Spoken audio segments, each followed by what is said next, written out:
my mentor, who I've been working with for 20 years, she describes it as a zipper. She said sometimes you get these scientists who think that you're supposed to combine Indigenous knowledge and science, and then they get frustrated because you can't bang them together, but you're really supposed to zip them up so that you're actually taking two knowledge systems and you're creating something that fits and creates something stronger and better than each individual. Welcome to Purposeful Empathy, a show that is dedicated to amplifying the voices of people from across the globe who understand that the world needs more empathy and are doing something about it. Today's episode is in collaboration with Ashoka Canada, a global network of leading changemakers and social entrepreneurs. Thanks for watching. Enjoy the show. So welcome to a new episode of Purposeful Empathy. Today I'm joined by Shelly Elverum, who is a fellow of the Royal Canadian Geographical Society and an Ashoka Fellow. She's also a recipient of the Governor General's Innovation Award and a double laureate of the Arctic Inspiration Prize. She is committed to supporting Inuit youth reclaim their roles as the Arctic's first scientists, capable of managing resources, determining their cultural and economic futures, and adapting to rapid climate change and cultural change in the North. Welcome to the show, Shelly. Thank you. Well, I'm really excited to have this conversation with you. I am a big fan of Ashoka Fellows, and I've just been learning so much from the fellows that I've had the chance to have a conversation with. And I start from the same place, which is a backstory. Like, why do you do this important work? Are there some twists and turns that our audience and viewers should know about to sort of situate your work in context? Yeah, and maybe this will really upset every single parent that tells their child they need to have a goal and a direction and go out and be confident in the world. I think that the reason I do the work that I do is because I had grown up in the North, actually didn't really realize I wasn't Indigenous because I was just surrounded by love and joy and acceptance. And when it came an opportunity to move back up north with the creation of Nunavut in 1999. And my husband and I jumped on it. And I came back to this amazing place where people look for the value that you bring. They don't look for your PhD or your resume. They look for who you are as a human being. And so I came back to the north, 24 years ago now, and came in from the perspective that I actually didn't have a goal or an aim for what I was going to do in this brand new territory, and was lucky enough to come into a community where I was taught by really fantastic elders that the role of a human being is to bring the best of what they can contribute to society. And so the elders sort of took one look at me and said, well, you're good at talking.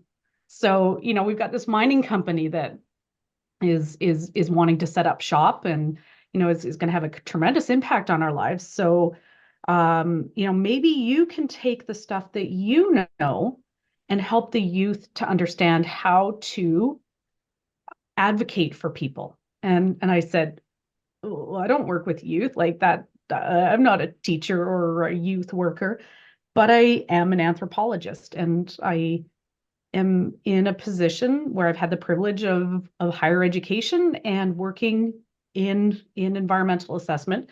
And so the community kind of, sort of shrugged and went, yeah, cool, whatever, but can you help youth to learn to do these things? And at the time, when Nunavut was newly created, there was this massive influx of consultants from other places who were coming in and studying Inuit and studying their land and studying animals, and then going and telling decision makers what was happening here. And it just seemed like such a ridiculous proposition that somebody from somewhere else should come in to this world that Inuit have figured out not only how to survive in this environment, but truly thrive. And yet they weren't the ones that were telling their own stories. So, was there anything beyond recognizing, well, that's stupid? It should be the people here being able to tell their own stories. And research is a really powerful way to be heard. So if you can not only influence research, but actually drive research that's meaningful for your community, you end up being able to put your story in front of decision makers. You know, what does government listen to? They have consultants and they have people that provide data to them in order to make decisions on things like healthcare, housing, education, everything. And without the input of the people that live here in a really meaningful way, they were only getting part of the story. So that's kind of the background was just this is stupid. How much money is being spent to only capture aspects of humans' life in the North? So a follow-up question to that is you're non-Indigenous, Mm-hmm. and yet they trusted you. So why do you suppose? What's the secret sauce there? Because I'm probably not any more clever than anyone else. And I think that if there's one thing that I've learned is that the education system has done a very poor job in teaching humility. So when you watch, a master's student or a PhD student come to the North, they're like, "Oh, I'm getting my PhD in biological sciences at University of Toronto," and people here like take a puff of their smoke and go, "That's cool. When did you start feeding your family?" You know, the scale of what is important is so vastly different, and people are not necessarily equipped with the skills to come in as a human being first. And so one of our tenants with Ikaarvik, the organization that I work with, is to really try to create two-way capacity building to teach outsiders coming to the North how to be a human being first. You can't build trust, you can't have a relationship unless you check your PhD and you check your qualifications at the door and just come in and say, I've got some things I'm pretty good at. Is it helpful at all? And follow the lead of the people that know the best. So what I love is that right now what's surfacing is something that you expressed to me as, what you hope one of the big takeaways of this conversation will be. And I'm going to read the words that you used, and I'll have you, add whatever layer onto that. You said you want that almost everyone needs to learn how to shut up and listen and not pre-decide that they know what the problem and solutions are.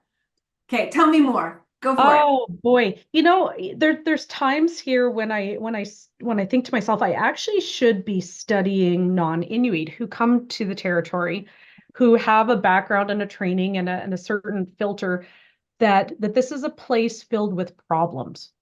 And those problems, therefore, need solutions. And the people that are best capable of creating solutions are people that are trained. So whether it's domestic abuse, and so you bring in a social worker, or it's healthcare, so you bring in a nurse practitioner or a doctor, you're still importing belief systems and ways of communicating and ways of understanding that nobody has taught the shut up and listen philosophy, which is how different things could be if actually you came in and you did have kind of a humble approach of saying, yeah, I'm really good at fixing teeth, but I don't really know how to maybe have the conversation with young moms on dental care. So what can the community teach me about dental care issues so that I don't come in as yet another person telling you that everything you're doing is wrong. And, fundamentally, the last 40 years of history in the North has been people from outside coming in and basically telling Indigenous Northerners that everything they're doing is wrong, from their religious beliefs to their way of child rearing to education to fundamentally almost everything. And how exhausting it would be to be constantly told you're wrong. And how refreshing it is when someone comes in and says, yeah, actually, I don't know. So how can you tell me what I can do to help? I love this. This is simpatico because I'll send it to you. I don't know if you've come across this yet. If you have, it makes sense. If you haven't, I'm happy to share, and I'll put it in the show notes too.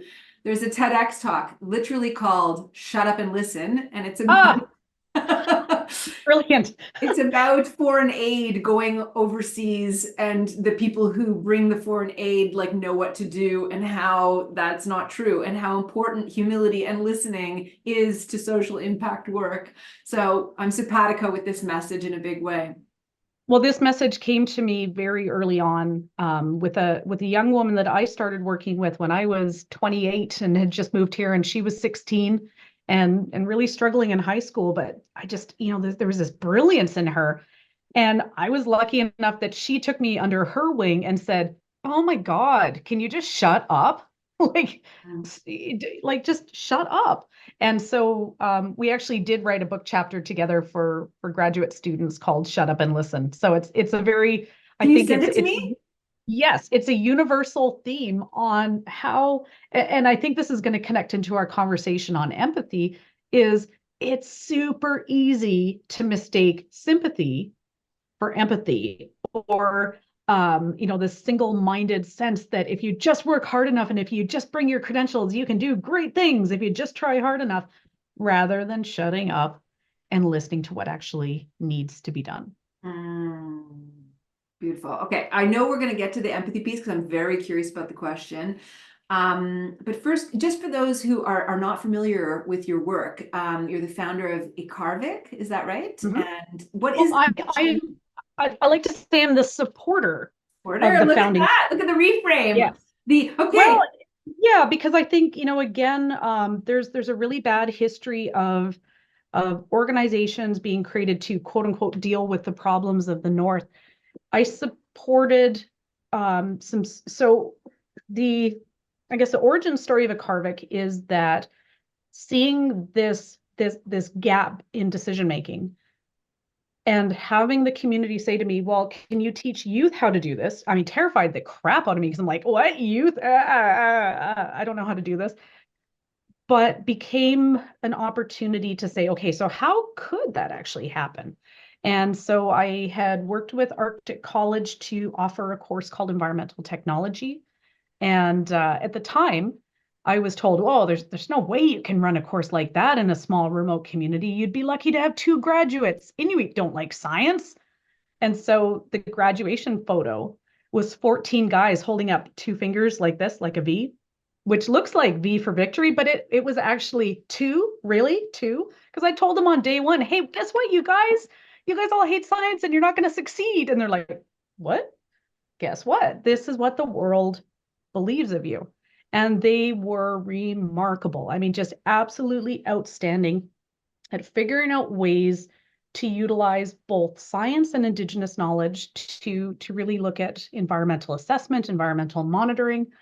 And they actually lobbied to get the second year so they could get diplomas. And we had this spectacular group of young men who not only completed the program, but actually wanted to do more. And they wanted to follow Inuit societal values called Inuit Kauyamaitokangit, which is when you have the privilege of learning something, you should therefore pass it on and mentor other young people. So it was actually the last day of classes, and I said, "Okay, you guys, what do we do now?" And I pulled out my laptop and I was their glorified secretary, but they were the ones that came up with the idea that there needed to be more opportunities for other youth in Nunavut territory to be able to learn how to become these advocates and these wonderful role models in combining science and Inuit knowledge. So I was just the supporter of it, not the founder. I love that. I mean, it's getting away from the language of colonialism, right? Which is, the non-listening folks that just show up and know better, right? And Yeah, yeah. yeah. So you're training young people, and they are also in turn training people who are scientists coming up and doing research, right? What is some of the research that's happening? So what we do is also, I think, shifting the paradigm of how Arctic research happens, which has typically been somebody somewhere else comes up with an idea that it's really important to study lemmings because lemmings are the base of the food chain, and therefore, no, we've got to go out and study lemmings. And meanwhile, you have this community who's dealing with food security and mining development and climate change saying, "Seriously, lemmings? Like, we've got bigger problems than this." So one of our first things that we ever did with the Ikaarvik was say, Okay, so what if we go off the premise that the biggest demographic in Nunavut is under the age of 30? So 60% of the territory is under the age of 30. That is a massive demographic of youth who are often told that they have a foot in two worlds. And so therefore, somehow they're not really this and they're not really that. But we say, woohoo, you've got the ability to combine two ways of knowing. And my mentor, who I've been working with for 20 years, she describes it as a zipper. She said sometimes you get these scientists who think that you're supposed to combine Indigenous knowledge and science, and then they get frustrated because you can't bang them together, but you're really supposed to zip them up so that you're actually taking two knowledge systems and you're creating something that fits and creates something stronger and better than each individual. So we leave it up to the youth to say if research was completely up to you, what are your top 10 topics in the community that you would like to see handled through the use of science and Inuit knowledge? And in some ways, they overlap with a lot of the sort of major science that's going on through government and academia, but other times they come up with ways of asking questions and ways of setting priorities that are completely different. I had a conversation not long ago with another Ashoka fellow by the name of Alejandro, and he talks about how companies are starting to reach out to his organization to get information on Indigenous wisdom as it relates to the development of AI. Okay. Yes. Right. And so in a similar way, I'm hearing an echo of that. So I'm curious to know. So I'm going to ask the naive question, maybe on behalf of other people who would be happy to hear me ask the question. What ways are, so this, I love this metaphor, Indigenous knowledge, what could that look like in the face of Arctic climate change scientific discovery? Okay, well, I'd say that there's sort of two ways to approach the topic. And one of the first ways is to, the easy answer is it provides an additional depth of knowledge. So a scientist who comes in to study changing diet of seals, because Arctic or Atlantic salmon and Pacific salmon are coming in and it's changing the food chain. So that scientist would have to come up with a research question, do a literature review, come up with the funding, set up a 3 to 5 year field season, study all of his stuff, do the lab work, do a peer reviewed paper. Meanwhile, 7 years have passed from the time that that person has started. Or you could just go ask the hunter who's been butchering seals and goes, yeah, this is what we're finding now.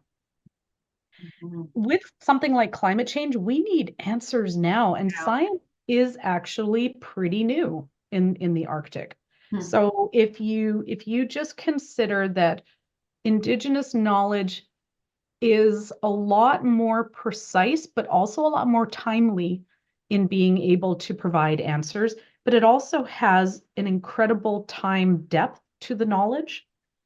It's not just based on 3 years of data, it's based on people's accumulated lifetime of knowledge. But it's also freaking brilliant at being able to connect dots. So if you only study seals, you only study seals, and you might not necessarily understand how the seal then affects something else, which then in turn comes over here and is now affecting food security. Yeah. So it's a very holistic way of understanding. But I think more importantly than that is the gap that I think needs to be addressed is in understanding what Indigenous knowledge is. And I can say I'm not the smartest person in the room on this one, but what I do see is that people that look like me and have a background like me tend to look at it as data. So it's something that you go up and you find a hunter and you interview them and you get them to fill out a survey. And Inuit can still respond by, but you're not using Inuit knowledge. And the researcher gets super frustrated. Like, what do you mean? But I interviewed you. I got you to circle on a map where the seals are. It's because you're using the wrong idea of what that knowledge is. You can't just circle on a map. It's the relationship that you need to build and the way of listening and understanding and respecting people to build the relationship to be able to understand what that circle on the map represents. So I think that, previous attempts to sort of combine or incorporate Indigenous knowledge and science often have gone off the rails because researchers have somehow equated them as being the exact same thing and then gotten frustrated when it doesn't match up. So it sounds to me that you are quite inspired by the holistic sense of looking at problems that Indigenous wisdom brings. I imagine that in your context, you're seeing that happen as it relates to Arctic research, but I imagine, and you tell me if I'm taking it too far, that there's just generally an appetite in the world at this moment in time. We're taping this at 2024, that Indigenous wisdom has a lot to offer. Well, it does. And I think the thing that's frustrated me the most is watching something like a mine hearing. A great example of this would be at let's say, a technical hearing for a mining company's environmental assessment. You have the mining company who's there with their lawyers. You have representatives from different federal government and territorial government agencies who have excellent backgrounds in marine mammal science, in Transport Canada, guidelines for shipping. And then you have community members who stand up and passionately tell a story. And they will say, you have to stop these ships going through these waters because young women are losing the ability to make mittens. And you watch all the Inuit in the room like clapping and clapping, and all the white people looking really confused. Like, wait, we're talking about ships and shipping impacts. Why are you talking about mittens? And it occurred to me that maybe the best way to explain it would be if I took a rock and I wrote on it shipping and I threw it at a window. Whether you're Indigenous or non-Indigenous, you can look and say, yep, that absolutely had an impact. It made a hole in the window. Okay, we all understand each other. And Indigenous people would say, no, because it's not just the hole, it's all those spider web of cracks that have come out that have now destabilized the entire window that are the risk, not just the impact that you have identified. And it's sort of like this kind of crazy joy of being able to sort of peek behind this curtain and go, oh my God, Indigenous knowledge is not just sort of holistic in this touchy-feely sense. It literally is able to connect something like shipping to what the elder said. If those ships come through, the seals move away because of the ship noise. If the seals move away, the men who are hunting are having a harder time getting that seal.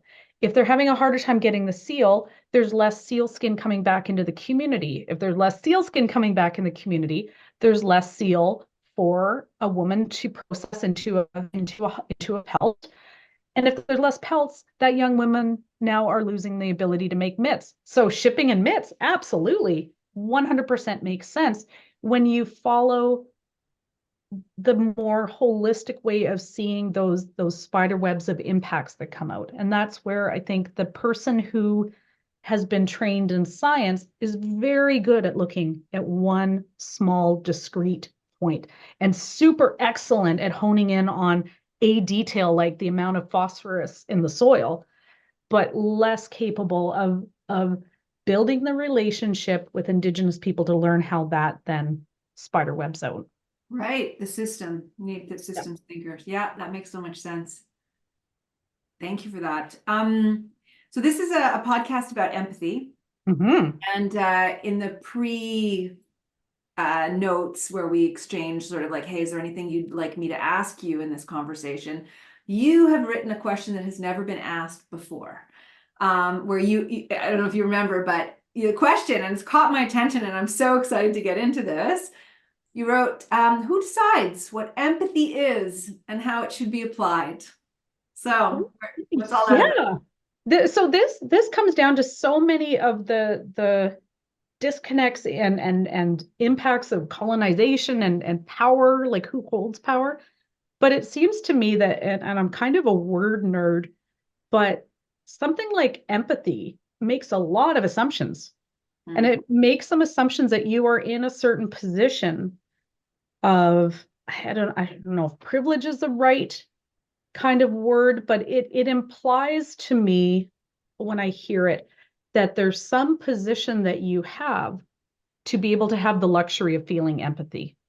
That not quite like sympathy, which definitely you put yourself outside of something and you're looking down and being like, oh, poor people. But there is still, I think, a certain degree of something that is required in order to have empathy. And I would say something like as simple as a good night's sleep and a full stomach.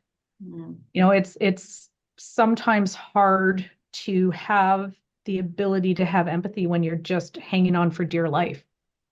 And so there is I think a conversation that is pretty interesting around, well, what actually is it? What does it look like? And who's the one that gets to decide that that is empathy, not sympathy, and not something else?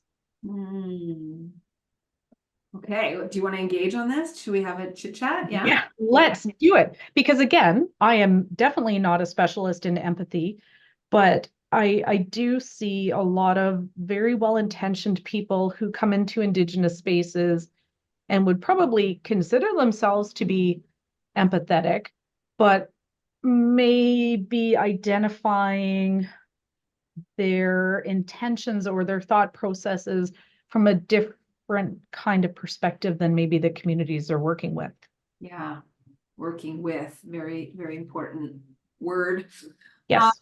So I want to share a story about how I came to my empathy research, and then I'll share sort of, I call it a continuum of words that are treated as synonyms, and I'll explain why I really appreciate this interrogation, because I have a lot to say about this.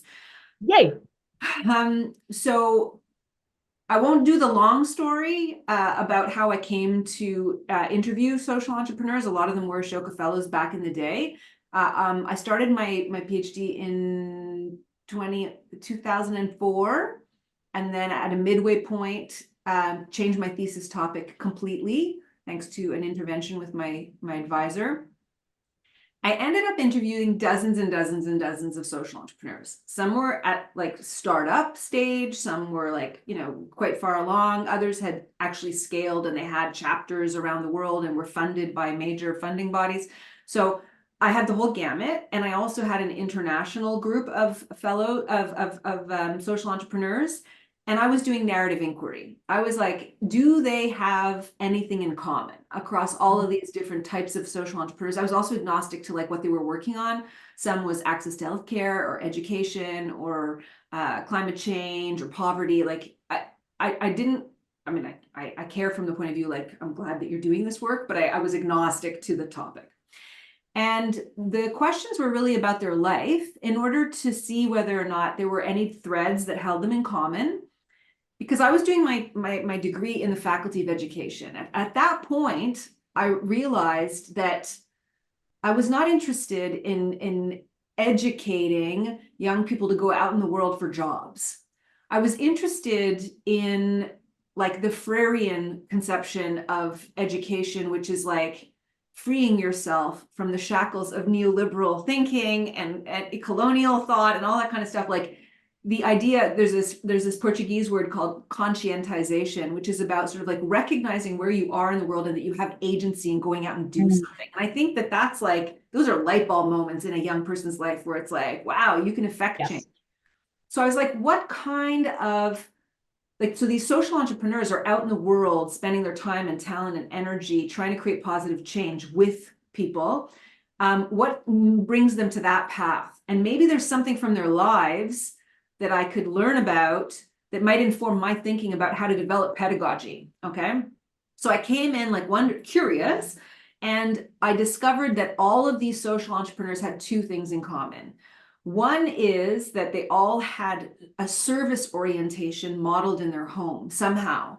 So their parents took them volunteering, or they went on these, I don't know, trips, or there was just this idea of giving back to the community that was part of their value system as a family, or the ethos of the family. That was one. Then the other thing is that there was always some moment that they could turn to where they saw a group of people marginalized, disenfranchised, hurting in some way, and they just couldn't turn a blind eye to it. They just felt compelled to work with them on change. And I called that the inflection point empathic action. So acting on empathy that they felt for others. And so I didn't plan to study empathy. Empathy found me through that research. Then I went deep on empathy and learned about all these other words that I are sometimes treated as synonyms: pity, sympathy, compassion. Okay, all these words lumped together. And I started going into the etymology and understanding what they were all about. And then finally, I came to realize why I'm attracted to the idea of empathy. Although empathy is sometimes, I think, it's thrown around a lot. So there's a lot of people have different impressions about what empathy means. My definition, okay, so let me start with the continuum. So I put it on a continuum. You've got pity on one side. When you pity someone, there is power asymmetry embedded in the relationship. When you said, "Oh, poor you," that's exactly it. Like you look down on somebody, you poor person. Sympathy is a little bit better, but not by much. Compassion is feeling what someone else is feeling, but there's a sense that there's somebody suffering. Whereas empathy, I believe, empathy is the way the working definition I use is that it's the innate trait that unites us in our common humanity, without discounting or denying lived experience. So we all have things like human emotions in common. We know what it means to love, have shame, fear, disappointment. Those are like human emotions. That's what allows us to empathize, because we can recognize that in one another. But I can't presume to know exactly what you're going through, because your context is different than mine, or your lived experience is mine. So we have to be careful not to project. So for me, I really take what you said to heart, that you don't want to poor you person when you're empathizing. The empathy in its purity is like, we are different people, and I sense your sorrow, or I feel your joy, but I don't know what you are going through. So tell me more. So I hear you. Yeah, and I think that there's some kind of funny thing going on with society right now where everyone's like, I'm an empath. Right. And then this is sort of this virtue signaling kind of thing. It's like, I'm an empath. Whereas I look at it more like it is so healthy and awesome to be humbled on a daily basis by how much smarter and capable other people are than I am. And I think that to me, there's also this joy in when you really, I guess, find this place that you have something to contribute, and not because you've decided you have something to contribute, but somebody looks at you and goes, yeah, you should be doing this. And to realize how ill-equipped and how not educated you are, and how wonderfully freeing it is to be able to just kind of go from the soul and from the gut. I think that's where I would kind of figure in my definition of empathy, siding with yours, is it's not about pity at all. And in fact, half the time I'm like, I am such an idiot. God, like, and I fully say that all the time. I'm like, thanks for taking care of me, you guys. I am an absolute dum-dum. And I almost feel like a lot of the time when I work with Indigenous people, they're like, oh, you're an idiot. Let me help you out. And it's this all of that frees you then just to follow your heart and your soul and your gut. And that's when you have a meeting of the minds, and you're not coming in and saying, oh, Indigenous people, oh, these poor children, which is a sickening reality, I think, that we all wish had gone away, but is still very much alive in the North. It's people coming in to help and to fix things and to take care of these poor children, and to, I'm just going to buy you mittens, you poor little dear. And I'm thinking, how is the parent going to feel when that kid goes home and like, my teacher thought I needed new mittens? Or you have a teacher who takes pictures of the children's clothing and post it on Facebook asking for donations. Like, that is not empathy. That is like a very misguided sense that somebody asked you to fix something. And it all it does is it sort of keeps that gap open between human beings. You know, when I'm hearing you describe the kind of humility that would be very useful, what comes up for me is how tied in that humility is with vulnerability. Like, I don't know the answers, I'm a dum-dum, like all of that. And how our culture in the South anyways, Yeah. in the West and in the South, is how I'm trying to find the words, which is not a good thing to do on a podcast when you you don't want silence to permeate the waves. So let me just get this quick out. I'm sensing it with my students too, but just in general in society, we are conditioned to know the answers, and if we don't, it's shameful, and Yeah. so we are constantly on edge of feeling shame, and there's not enough vulnerability. We don't give space to vulnerability, which doesn't allow for any openings or any healing or any bridges of understanding. It's just like competition and all this, I don't know, this tense kind of energy. I don't know. I'm saying all this. I don't know if that's quite a question, but Oh, do you want to say?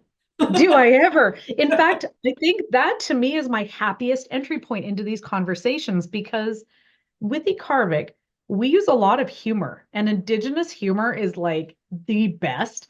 And it's not mocking. It's finding ways for people to make fun of themselves and to trip themselves up enough to recognize things. So, for instance, I remember there was a grad student who came up and he wanted to meet with the Hunters and Trappers organization. And so we went to the meeting and he immediately launched into a very detailed list of all his accomplishments and awards and what he was working on for his master's thesis. And I thought, huh, I wonder if I should tell him that they don't speak English. Nah, let's just see where this goes. And so for him to get to the end of his 3-minute speech, which you could tell fits in really well with academia of I am describing myself to you in terms of my work, my accolades, my everything. I'm giving you the context for me through these identifiers, but he didn't take the time to find out if the members in the meeting spoke English. And Yeah. so it's that little moment of it's gonna be funny. And everybody just burst out laughing. And, this poor guy, he went beet red. And then the interpreter said, yeah, no, these elders don't speak English. So who are you? And then he then, through learning and through this thing that Inuit love to do, which is he recognized in that moment. He wasn't told anything, but he learned something in that moment. Hmm. I see it time and time again that the people that end up doing really well kind of trip over their own feet and fall down. And if there's one thing I know, it's somebody trips and falls here, that is like the funniest thing ever. But if you can sort of metaphorically trip and fall and then stand up and go, yay, you are and vulnerable, maybe a way to look at it, but I guess it's just that common humanity. Like we all should trip and fall and be okay with it because that's the place that someone else can step in and say, let me help you. Hmm. And again, I think that when I look at it from the northern context, how bloody exhausting it is to have person after person after person come in with their position and their PhD and their accolades and telling you about your life and telling you what the solutions are rather than just stopping, having a laugh and saying, all right, where should we begin? So staying in that, because I'm really feeling this, I introduced you at the top end of this podcast with all the accolades and all the this, that, and the other. So tell me, Shelly, a little bit about yourself that has nothing to do with that. See, and it's funny because I actually think I'm trying to think if the people that I work with even know, okay, Arctic Inspiration Prize, yes. Some of the other stuff, maybe because I have a hat with RCGS on it and we've worked with them before, but that's not who I am. Right. So In Pond Inlet, I am a mom. I have one biological daughter who was born here in town. And so everybody said, oh, okay, so she has dwarfism. So she's small and white and had to get medevaced when she was born. So she's clearly a snowy owl. So her name is like her middle name is Ukpikjuya, which is person who's like a snowy owl. Because some women came in and said, this is her name. And I said, okay. Um, and then we struggled for quite a number of years and we lost twins that we had conceived through in vitro. And this whole community held me like an egg for months until I was okay. And people, like basically every woman who'd ever lost a child came to my house and cried with me and encouraged me to cry and to talk about them. Like, what did they look like? How did they breathe? Okay. I have also lost a child. It is normal, it is natural, and you will be okay. But the clincher was, according to Inuit Tukangit, I should therefore adopt because when you lose a child, it will come back to you in a different way. So for 2 years, my husband and I had this like whole white guilt thing, like, what? No, we can't do that. And then after about 2 years, there was a young woman who I'd known since she was 3 years old and was pregnant and wanted to finish high school. And she said, well, you're pretty old and I can have more kids. So you should have this baby. And so we have an adopted 10-year-old daughter who is so confident and sure of herself as an Indigenous person. And one of her favorite things to say to us is, "Oh no, mommy, you're way too white to do that." And so she's part of that leveling that I think is so necessary in people's lives. But watching them grow and learn how to just be humans teaches me that like really my whole thing in life is I want to sit back and I want to drink tea and I want to knit and I want to be a great mom and I want to just do whatever somebody thinks I can do to contribute to life being a little bit happier and better. I love that frame too. Well, first of all, thank you for sharing that. I'm sorry that you lost your twins, but your daughter sounds awesome. Well, your second, your first is a daughter too, so two daughters, right? Yes. Yes, your Yep. second daughter sounds pretty awesome. How old? She said 10, right? I have an 8-year-old. Well, she's turning 8 next week, so I can kind of relate. The fun begins. We'll see. Oh my gosh, I'm just noticing how much time we have left, and I still have a few questions to get through. Holy Yes, moly, holy moly. Okay, might go 2 minutes over. Is that okay with you? absolutely. Okay, great. And there was something else that I was going to say in response to that, and maybe it'll come back to me. Okay, so I'm going to ask you two questions that are less in this kind of like zone that we're in, but because I promised I would, I'll do it. How has being selected as an Ashoka Fellow impacted your work? Well, it's kind of interesting. So living so remotely from the rest of Canada, being outside a system of being part of like a government or a university, sometimes you feel like you're off doing these things kind of separate from everything else that's going on in the world. And so it's this immediate connection to know that, oh my God, I don't have to reinvent the wheel. There's other people who know better than I what some of these solutions may be to some maybe strategic direction or some business planning stuff. That's been really amazing. Mm. I think more than anything, I'll just I'll use an example of like the first time I actually got to go to an in-person meeting. I looked around the room and I thought, wow, everyone here is like super attractively gorgeous. Like the women are all gorgeous, like men are like so like glowing. And then I thought, you know what it is? It wasn't like attractive in that sense. It was that people were all glowing with this sense of doing something awesome.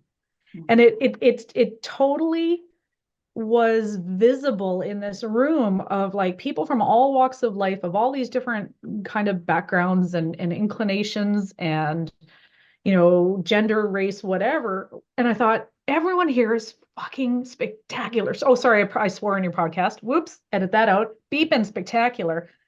And there's something that was immediately striking about how everybody glowed with pure joy of what they were doing.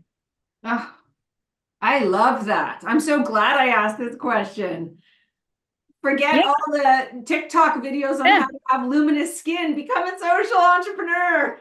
Right? No, and I mean, like that's probably less that's a little more maybe subjective than you might have wanted, but to me that's what matters. It's not the fact that I was in a room of all these high achieving people with networks and all these blah blah blah blah blah. It was just this moment of being absolutely floored by watching people united by the sense of like this stuff is dumb. Let's fix it. Yeah. Yeah. Well, I love that. And it's a perfect segue to the next question, which is around the inner development goals. So Yes. Let's talk okay, about that. so you know them. I do. And it's interesting that reading it and considering everything that's going on in the world right now, what a necessary freaking step this is, because you cannot achieve anything, I think, whether we're talking economics, social justice, health and wellness. I mean, all of these things are requiring society to shift. Mhm. And we need to be humans in ascension around our consciousness. And that means like the be the change stuff, right?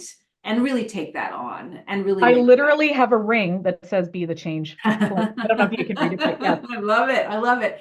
So I usually put up the framework in this part of the podcast so people can see it. And if people are listening online, just at some point, Google inner development goals. And there are 23 skills that are part of the framework around being, around thinking, around relating, collaborating, and acting.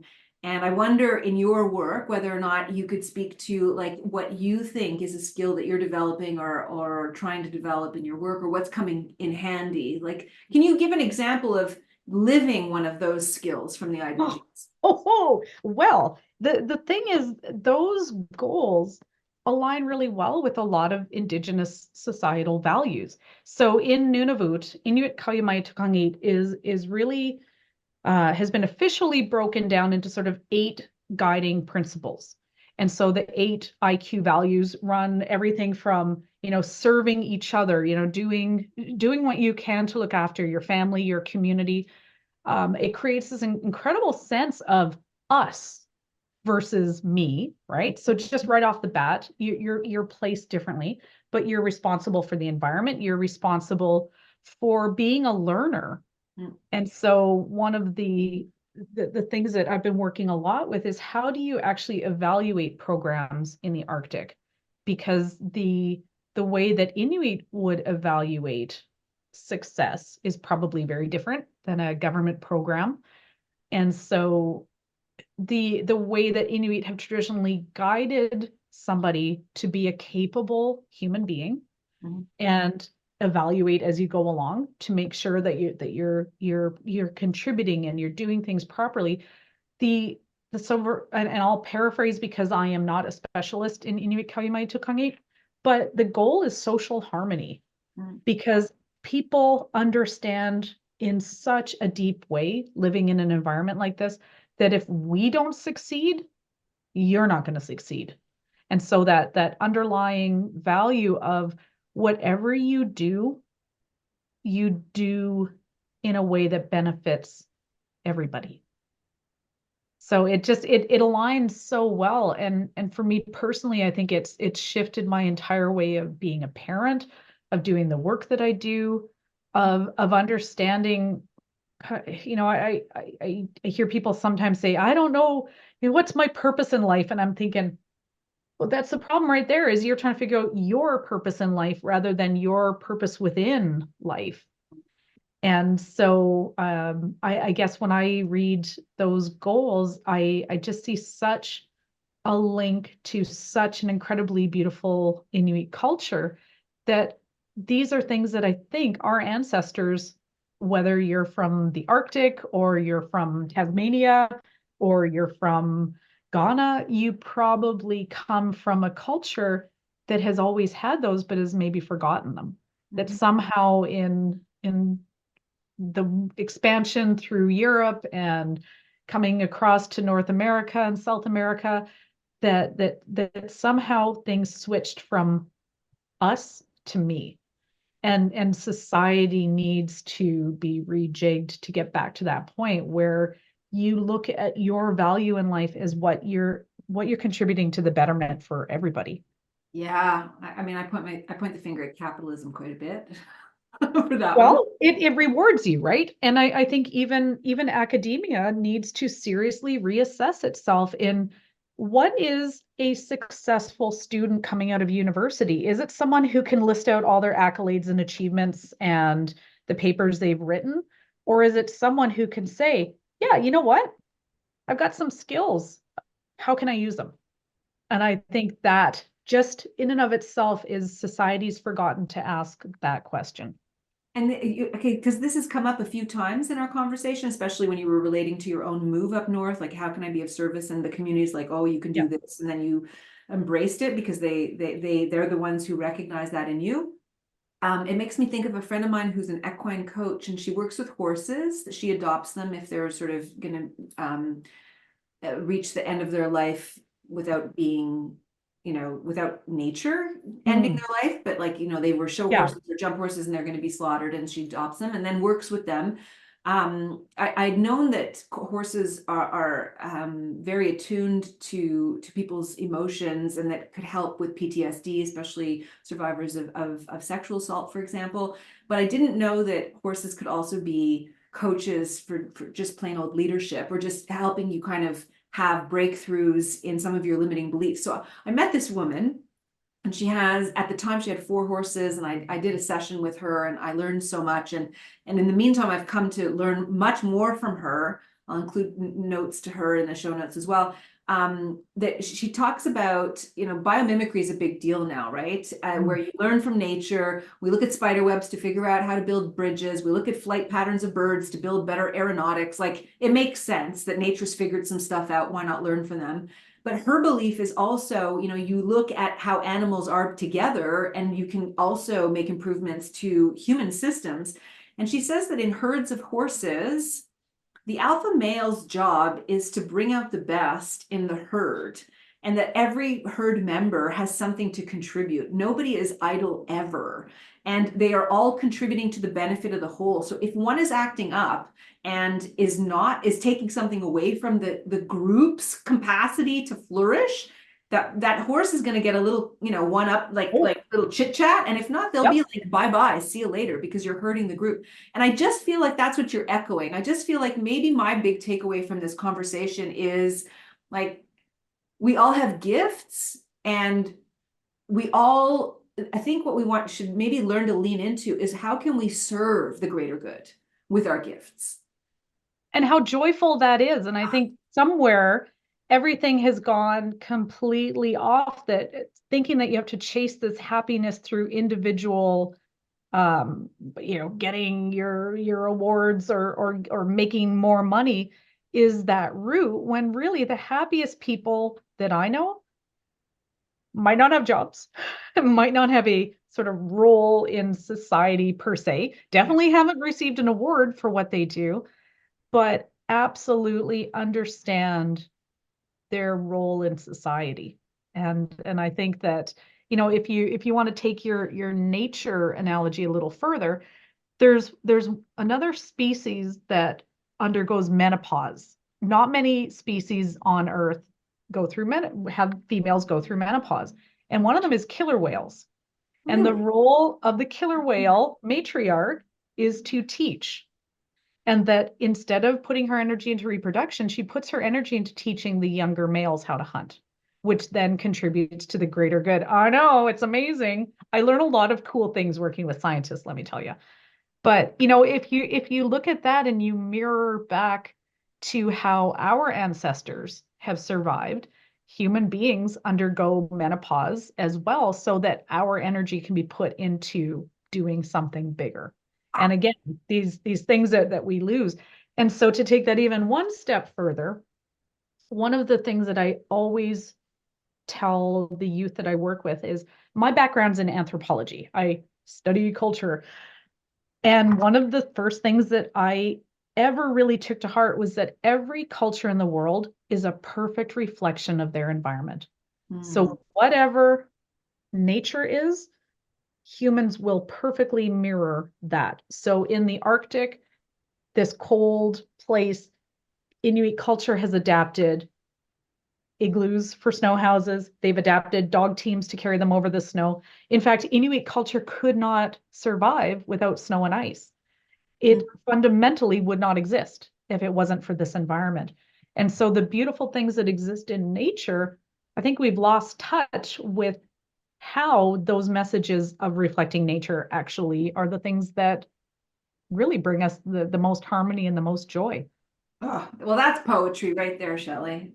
You have no idea how much I love this conversation. And now that I'm at my last question, I'm very sad.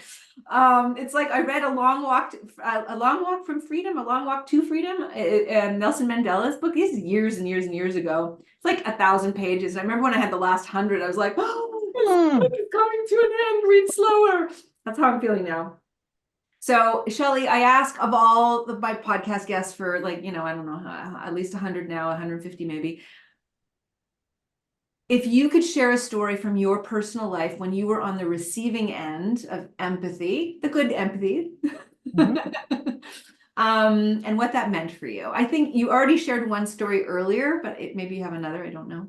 Yeah, well, I think maybe to go a little deeper into the loss of our twins was how fortunate I feel that I lost them in the north.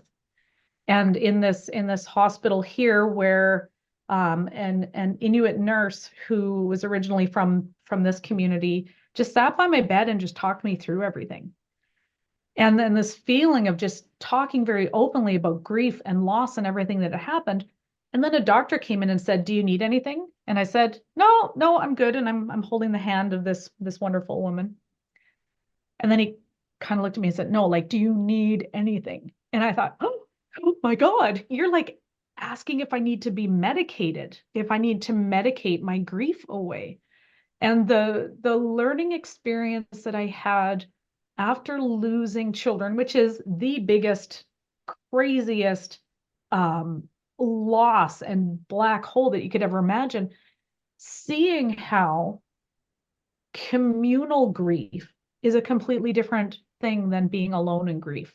And the empathy that I think you would call it of what I received was to I already mentioned that women who had lost children came over and sat there and shared their stories in a way that if I was in the same position in Ottawa, walking into the supermarket and someone would bump into me and be like pissed off at me because no one would have known what I was experiencing. Here, I could walk to the store and the guy driving the water truck would like look out the window and give me this like, and it was like you're loving me with your eyes as you're delivering water, just sharing this like, I gotcha. Men who were going out hunting would walk into the Parks Canada office with their guns on their back and like hold my husband and cry, like reaching out to a man, which is not often done, in a lot of societal things. It's like, oh, sorry about your loss. We received so much care that I felt like after a month, I can breathe again. And I would still have women say to me, "You need to cry more. Come on, let's cry." I'm like, "Okay, let's cry." To me, it goes beyond empathy. Is like seeing so deeply into another human being that you literally can see their pain and be willing to take it on yourself goes so far beyond empathy. Like I don't even know if you have something else in your spectrum of words, but there's something more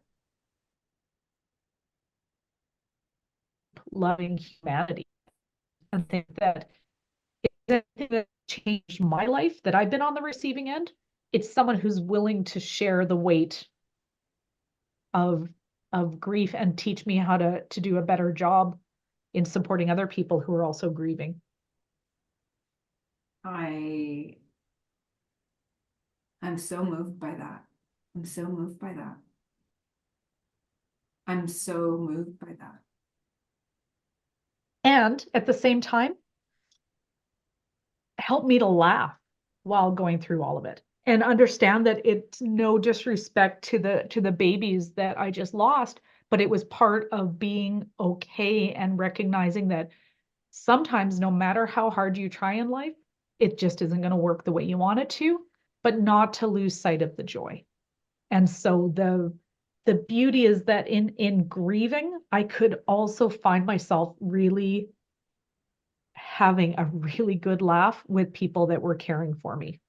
And that was the full spectrum of life, all wrapped up in one beautiful gift. I'm so glad this is now recorded, that I can go back and listen to this conversation. I just feel like there's so much beauty to take away from this conversation, Shelly. Thank you. My pleasure, because if I can do one thing, it would be to open people's eyes to the fact that Indigenous cultures in this country are, I think, beacons of hope for what we need to be doing as human beings. And that it may be tempting to just look at what people lack, but what people possess is something that has been lost through time and through colonization and through capitalism. And I think that anything I can do to shine a little bit of a light onto the fact that these are the real things that we need to succeed as human beings. That's my happy place.